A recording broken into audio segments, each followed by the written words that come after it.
VR Social'ın istatistiklerine baktığımızda internetten alışveriş yapanların %80'den fazlası bir ürün veya hizmet satın almadan önce internette araştırma yapıyor. Bu da şu anlama geliyor. Satabileceğiniz bir ürününüz ya da bir hizmetiniz varsa reklamını yapabileceğiniz en kıymetli alan Google'un arama reklamları olan Google reklamlarıdır. Bu reklam platformunda sunmuş olduğunuz hizmetlerinize ihtiyaç duyan kişilere reklamlarınızı gösterebiliyorsunuz. Bir örnekle devam edelim. Buradaki ekran görüntüsü Google'un alışveriş reklamlarının aktif olarak gösterildiği bir alan. Google'a örneğin t-shirt yazarsam alışveriş reklamları ilk başta karşıma çıkıyor. Google'ın arama ağı reklamlarını ise alt tarafta görebilirsiniz.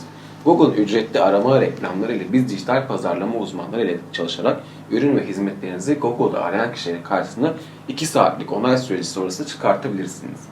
Bunun için bir web sayfası ve bir Google reklam hesabına sahip olmanız yeterli. Bunlara sahip olduktan sonra istediğiniz zaman, istediğiniz konumda reklamları gösterebilir. İstediğiniz dilde, istediğiniz cihaza sahip kişilere dilediğiniz anahtar kelimelerle istediğiniz zamanda reklamlarını gösterebilirsiniz. Ben örneğin bir web tasarım hizmeti veriyorum. Bulunduğum şehirde ya da ülkede web tasarım hizmeti almak isteyen ve bunu arayan kişilere istediğim zaman aralıklarında reklam verebilirim. Google arama reklamları tıklama başı ödeme ile çalışır. Kısa bir onay sürecinden sonra hızlı bir şekilde bu alanlara reklam verebilirsiniz. Gerçekten iyi bir dijital pazarlama uzmanı ile çalıştığınızda Google arama reklamları ciddi bir şekilde potansiyel müşterilerinize ulaşabileceğiniz muhteşem kıymetli haline geliyor. Google benim işletmem ile ücretsiz olarak Google'da organik arama sonuçlarına gözükebilirsiniz.